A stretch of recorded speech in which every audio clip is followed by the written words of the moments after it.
उपस्थित सभी अभिवेक्षक साथियों, जैसा कि अभी थोड़ा आपकी बात सुना, पिछली मीटिंग में भी हम थे आपके साथ। आपका जो सवाल है अनुरक्षक का कंटिन्यू करने का या और नियमित वर्क चालू रहे, इसके लिए काम को आगे बढ़ने में जो बाधाएं आ रही हैं, चाहे वो स्थानीय प्रतिनिधि, वार्ड मेंबर या मुखिया हो या प्रखंड का पदाधिकारी हो, इसको अकेले सॉल्व नहीं किया जा सकता है। और किसी भी चीज़ को अकेले संघर्ष करने में परेशानी होती है। इसीलिए पूरे देश और दुनिया में संगठन बनाने का कानून बना हुआ है। Trade union act British time 1926 में बना कि कोई भी मजदूर के रोजगार पर हमला होता है, उसके अधिकार पर हमला होता है, तो वो अपना संगठन बना करके सरकार के सामने, व्यवस्था के सामने अपनी बात को रखेगा। उसी प्रावधान के तहत आपने संगठन बनाया है, उसी की बात है। और संगठन में चूँकि शिक्षा और ज्ञान के अभाव में बहुत सारे मजदूर जो जुड़े हुए रहते हैं, वर्कर्स कहिए, उल्टा सीधा बोलते हैं, कोई चंदा नहीं देंगे, कोई एकरा से की होता है, कोई नहीं बुझ देता, पैसा बुझ देता है, तरह तरह की बात, यानी व्यंग्यात्मक आलोचनात्मक बात करते हैं। संघर्ष में चलने वाले आदमी को इस बात से उकताना नहीं चाहिए। हम लोग बहुत बचपन से यूनियन चलाए हैं, अब आप लोग अभी तो अपने आवश्यकता के अनुसार किए हैं। पूरे देश का सबसे बड़ा यूनियन हमारा यूनियन है, CITU, centre of Indian trade union, जो CITU है वो पूरे भारत का सबसे बड़ा संगठन है। कारखाना में है, बिजली में है, बैंकिंग में है, रेल में है, आरक्षित कर्मचारियों में है, यानी हमारे आइडियोलॉजी से वो गाइड होता है। तो हमारा नारा ऊपर क्या लिखा हुआ है? दुनिया के मजदूर एक हो। हम भी मजदूर हैं, खेत में काम करने वाला भी मजदूर है। तो काम के आधार पर अलग अलग तरह के मजदूर हैं।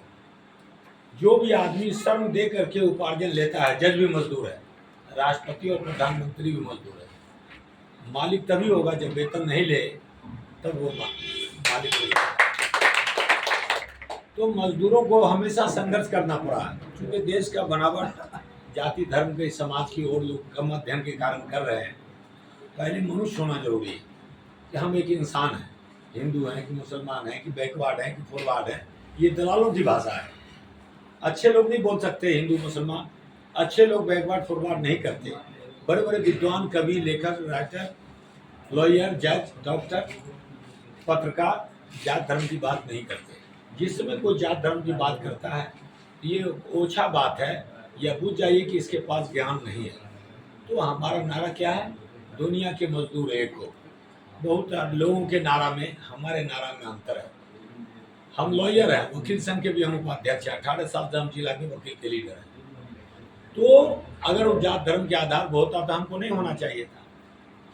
हम होते मोहम्मदन वकील 25-30 हो, 3200 वकील में 25-30 वकील है, और हम 18 साल से चुने जाते हैं। कुछ तो कारण होगा।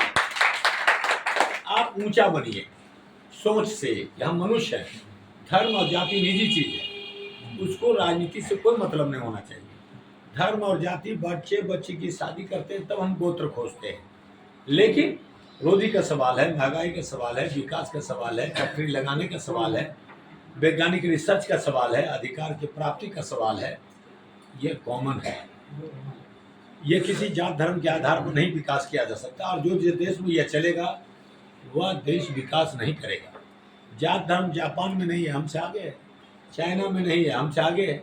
अमेरिका में नहीं है, हमसे आगे है। जर्मनी में नहीं है, हमसे आगे है। हम भारत अभी भी आर्थिक दृष्टिकोण से पूरी दुनिया के नक्शे पर 101 नंबर पर चल रहे हैं, बहुत दुर्भाग्य है। तो हम पीछे क्यों चल रहे हैं? जात धर्म की जो राजनीति है, वोट वाले लोग सत्ता के लिए समाज को बिखेर दिया है। तो इसको बचाएगा कौन? देश का एक एक नागरिक, एक एक मजदूर, किसान मिलकर इस देश को बचाना पड़ेगा। इन सामंती पूंजीपति लोग जो सत्ता के लिए समाज को विभाजित कर रहे हैं, इसलिए यह भी गौर करना है हमको अपने रोजगार के साथ साथ, अधिकार के साथ, शिक्षा के साथ, कि हमको देश को भी बचाना है। तो आज देश का जो आर्थिक मंदी के दौर में देश चल रहा है, अभी रोजगार नहीं है। पिछले दिनों आपने देखा कोविड से अब तक में 21 करोड़ मजदूर बेरोजगार हुआ भारत के अंदर में, कारखाने बंद हुए। और जिस तरह देश की संपत्ति को बेचा गया, 154 रेल के प्लेटफॉर्म को बेच दिया गया, 109 ट्रेन को बेच दिया गया, जिससे करोड़ों मजदूर हमारे जो बहाल होते प्राइवेट हाथ में चला गया। प्राइवेट में किसान मजदूर का बच्चा बहाल नहीं होगा, वहाँ बहाल होगा मिनिस्टर का, केंद्रीय मंत्री का बेटा, उसका रिश्तेदार, उसका इंजीनियर बहाल होगा। हमारे गांव, आपके गांव से एक भी आदमी बहाल हुआ है? आप बताओ कि 2014 से आप कितने आदमी रेल में बहाल हुआ या स्टेट गवर्नमेंट में बहाल हुआ? तो यह समझना पड़ेगा, इस साजिश को समझना पड़ेगा। ये ऐसा क्यों है? कुछ किताब ऐसा है, हम उसका नाम नहीं लेना चाहते, जिसमें यह बात लिखा हुआ है कि जब देश की जनता जाहिल रहेगी, देश की जनता धार्मिक रहेगी, देश की जनता कास्टिस्ट रहेगी, तो सत्ता आपके हाथ में रहेगा। तो इसको चालू रखना है। एक राजनीतिक किताब में यह बात लिखी हुई है, वह किताब के आधार पर अभी देश चल रहा है। क्योंकि लोग रोजगार की बात नहीं करें, शिक्षा की बात नहीं करें, स्वास्थ्य की बात नहीं करें, रोजगार की बात नहीं करें। उसी का प्रभाव है कि आप आज मजदूर जो जुड़े हैं, आपको अधिकार नहीं मिल रहा है। उसका प्रभाव ये मत बुझिए कोई लोग वंचित है। अभी भूकंप आएगा तो हम आप कोई लोग बचेंगे, लाइन कट जाएगा तो कोई लोग हैं ऐसे जिसके लिए स्पेशल लाइन आएगा। तो यह व्यवस्था है देश का, इसको लगाए पूंजीपति लोग बना के रखना चाहते हैं। अब रहा तो मजदूरों को अधिकार कैसे मिलेगा? तो मजदूरों का एकमात्र रास्ता है, वो है संगठन का रास्ता, आपकी एकता का रास्ता, आपके संघर्ष का रास्ता। यही आपको अधिकार। आपका लड़ा कोई विधायक नहीं लड़ सकता, कोई सांसद नहीं लड़ेगा। यहाँ आप अगर जानते होंगे, जिला में हम मोटर यूनियन है, उसका भी महामंत्री है, ऑटो वाले का यूनियन हमारा है, रिक्शा का वाले का, ई रिक्शा का यूनियन, इसी शहर में सबका यूनियन हम ही चलाते हैं। और हमेशा रोड जाम प्रदर्शन अखबार टीवी पर आप देखते होंगे, यूट्यूब पर देखते होंगे, हम ही लड़ते हैं। कोई विधायक नहीं, शाहीन एमएलए नहीं लड़ता गरीब के लिए, फुटपाथ को उजाड़ देता नहीं लड़ता, शाहीन नहीं लड़ता, रामनाथ जी नहीं लड़ता।